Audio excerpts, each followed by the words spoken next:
About it now then, that's a perfect way to move on. I want to ask, should we limit booze in Parliament? Nicely done. 0207 862 2222 is the number. A group of Labour MPs has recommended tighter curbs on selling alcohol on the premises. Now the recommendations include restrictions on the availability of alcohol sold at outlets during working hours, including the Strangers Bar.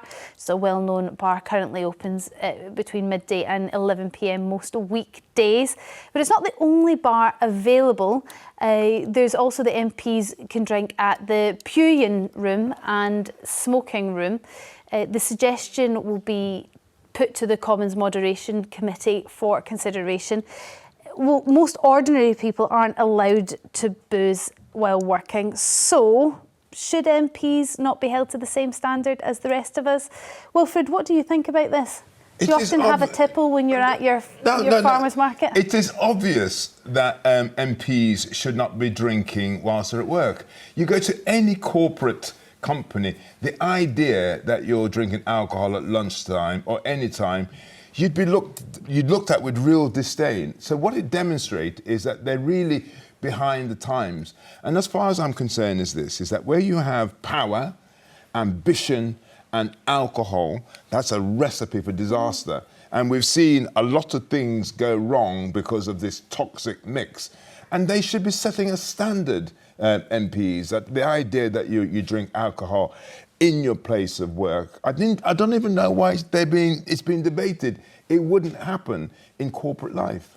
Is it just because it's been historically there, Matt? I know you've just had your view on alcohol and the fact that you wouldn't be banning that, but would you ban it in the House of Parliament? I was going to say, that's seriously bad. I mean, Wilfred, you are very persuasive, and you're pulling me towards your point of view, but I will just attempt, probably in vain, a defence of alcohol on the parliamentary estate. It's not a typical place of work in the sense that it is an estate. So it's a massive space where there are restaurants, and I think we would all agree that which we subsidise. Yeah, indeed, and you should be able to eat on the parliamentary estate. And it feels, I'm going to sound as though I'm arguing against the way I was arguing a few minutes ago, but it sounds a little bit infantilising, a little bit patronising, a little bit Big Brother, to say to MPs who should be able to control how much they drink, OK, we're going to ban you from drinking on the parliamentary estate. Yes, they should be able to control how much they drink, and we put them in a position where we would definitely be looking for somebody who has that level of control. Unfortunately, Matt, they're not. And time again, we hear about accusations of inappropriate behaviour, certain sexual misconducts as well. They're saying although we should be clear about this, by the way, if you behave with sexual misconduct, if you do anything like that, if you break the law, alcohol's not an excuse. Of course. Just wanted to be clear on that. But what I was going to say is, in the accusations, wherever they're directed, I think there's a committee that's involved in it, alcohol has been suggested as being part of the issue in quite a few of those occasions, which suggests that although people should be responsible, they're not being. Does that mean that we have to step in? Do I think that the parliamentary estate would be a better place with alcohol? Without alcohol, yes. Without alcohol. Without alcohol, yes. Do I think we should be subsidising the food? Arguably, fine. But we certainly shouldn't be subsidising the alcohol. And apparently, it costs like £5 for a beer on the parliamentary estate. Round the corner, £2 more. So that, as taxpayers, we shouldn't be fueling MPs' alcohol consumption. Or food. If somebody else is going out to sort of work, it's not subsidised. I just think they should pay for it. But where do you stop and start? What about second homes? Sorry, I'm going to pause you there. Not stop you, but pause you. But first, your calls on whether we need to limit booze in Parliament. And we'll speak to Simon from Manchester first. What do you think? Absolutely not. I'm stunned that they do. I work in a public sector job, an important public sector job, when my decisions can affect people's lives. They can. Now, the MPs are not in the same job I am, no, but they're still making critical decisions. They're voting in Parliament. They're discussing and debating what comes onto the floor of the Commons. How can they possibly be under the influence of alcohol when they're doing that?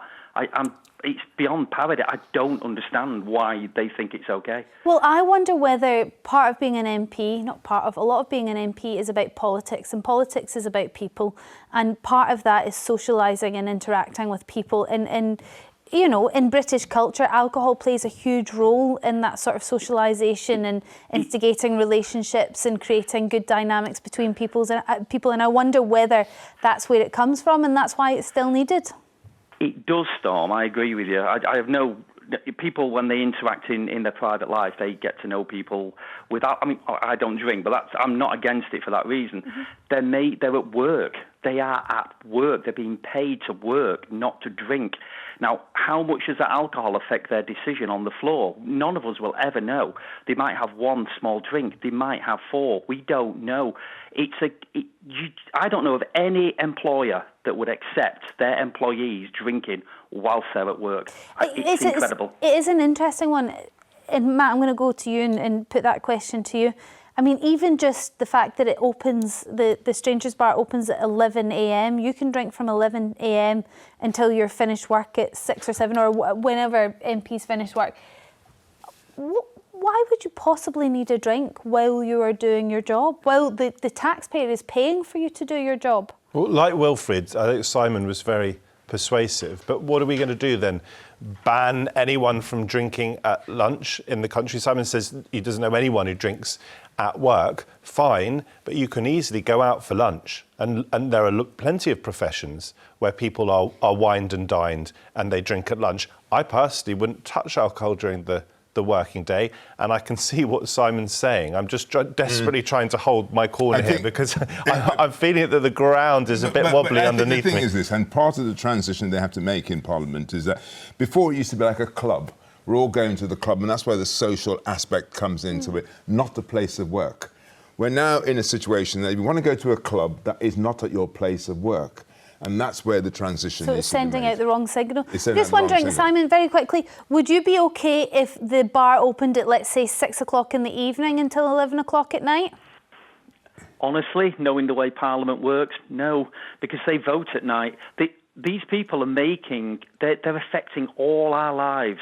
I don't think is being maybe understood as much. Yes, they're voting on some bills not as important as others, but like the assisted dying bill. Do you want somebody under the influence of alcohol when they're making a vote? Simon, would you go further and say, OK, let's say you get your way and it's banned from the parliamentary estate. Are you going to start breathalyzing MPs before they enter the parliamentary estate? If people can smell alcohol. But the job I do, I am and can be breathalyzed and drug tested. I have to be. It's absolutely key. I'm making critical decisions. So are they. I cannot understand why it's allowed. Simon, thank you very much for your call. Louise from Portsmouth, what do you think about what Simon's just said?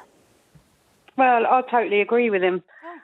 I totally second every word that he said. There are places of work, like where my children work, they have to have workplace drug and alcohol tests. So even if they went out at lunchtime, they may have one drink, say, but they're not going to be hammered, come into work or be over the limit. How do we know? Well, it just explains the state of the country if they're having a drink. And now I understand why the decisions are being made and why the country's in the mess it's in. Louise, to be fair, these bars have been open for many, many decades, so this isn't a new thing that's just came in. You know, but it may explain other decisions. I don't know, Louise. I think it depends on how you view those decisions in the first place. Is there no argument to say that Parliament is a place for discussion and debate and about conversing with other people in a relaxed way in order to... But why can't you do that without alcohol? Exactly. We're doing that now. We're having discussion and debates. Well, how do you know what's in my teacup? Having alcohol to make us sad. Let's follow this through logically, because we've been talking a little bit about unintended consequences earlier.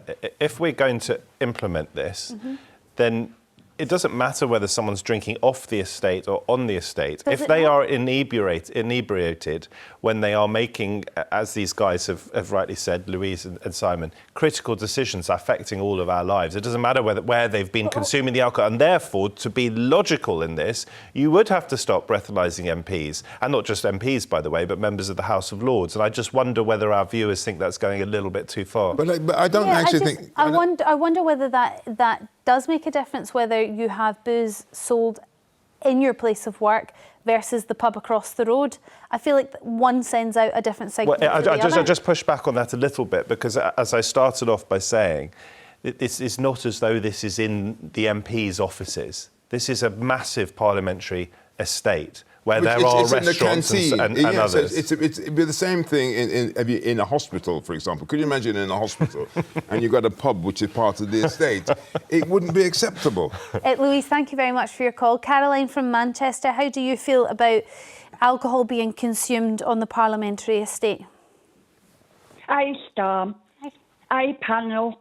I'd just like to say I totally stand with Simon and Louise and Wilfred. OK. They shouldn't be drinking.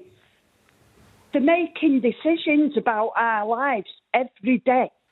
And there they are, sat in the fancy restaurant in Parliament, drinking and eating. Caroline, having never been, I'm not sure how fancy, in fact, it is, because it is fancy. It is referred to as a canteen.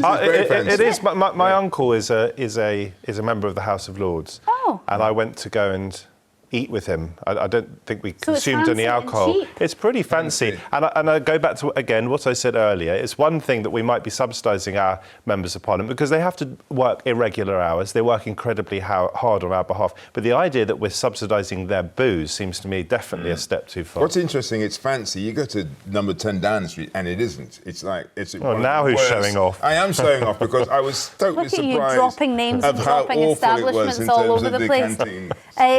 Caroline, thank you very much for your call, and not very many people in defence of MPs being able to access alcohol during working hours. I tried my best. Or at all. I tried my best. You did try your best. Well done, Matt. Okay.